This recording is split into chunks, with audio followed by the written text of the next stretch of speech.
One day, a wild bull was walking down a street, and he saw this beautiful paddy field. And the bull was thinking, wow, what a beautiful paddy field. I need to eat some paddy. So what he did was, he jumped to the paddy field and started eating paddy. But there was this farmer who was so mindful watching the paddy field, and he saw the bull was eating paddy.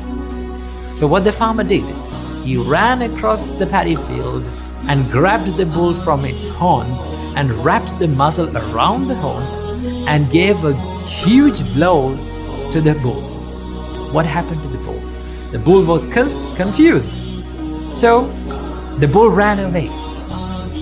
But the nature of the bull is that he forgets everything very quickly. And the next day, what happened?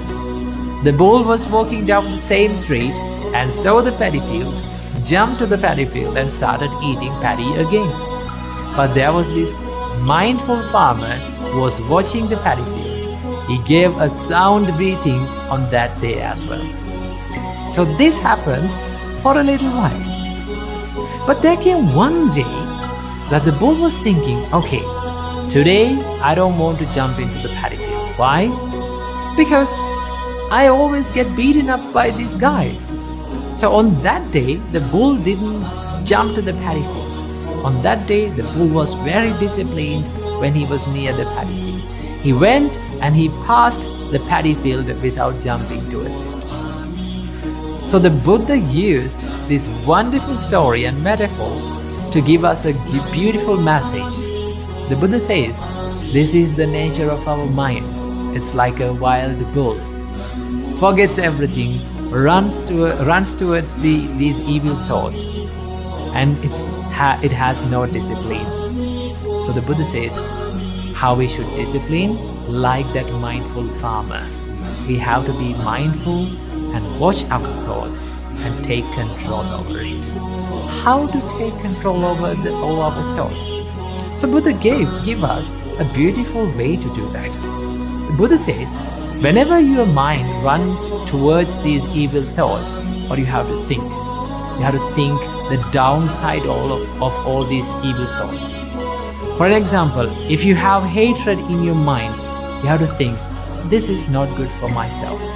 This is not good for my physical health. This is not good for my mental health.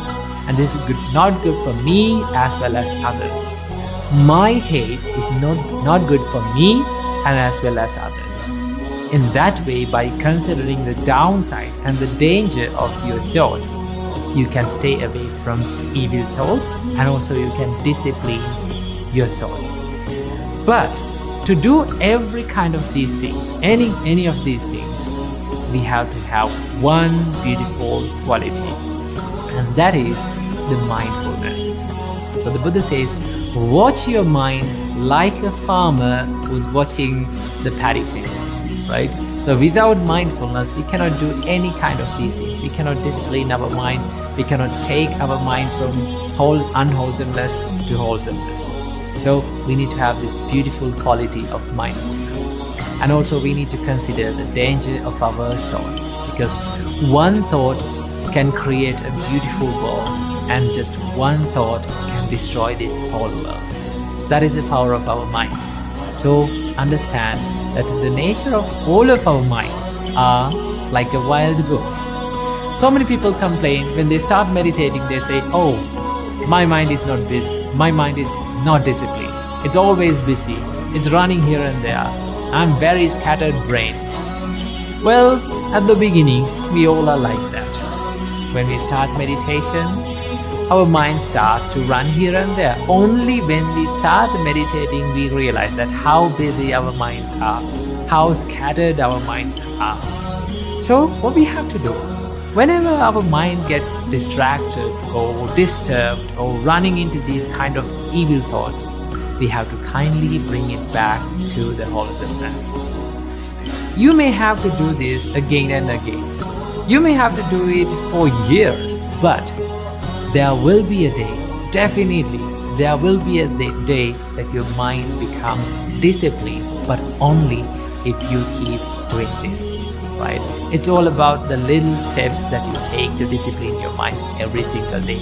And every practice adds up to your life. That is the wonder of this beautiful Buddhist path. Every practice that Buddha teaches us adds up and it always helps to us.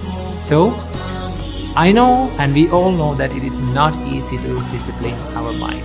But even though it is difficult, it is not easy, it is painful, we have to do it again and again, keep doing it until that beautiful day comes, that we gain a beautiful, disciplined mind. So keep practicing disciplining our mind and be happy. Namo Buddhaya.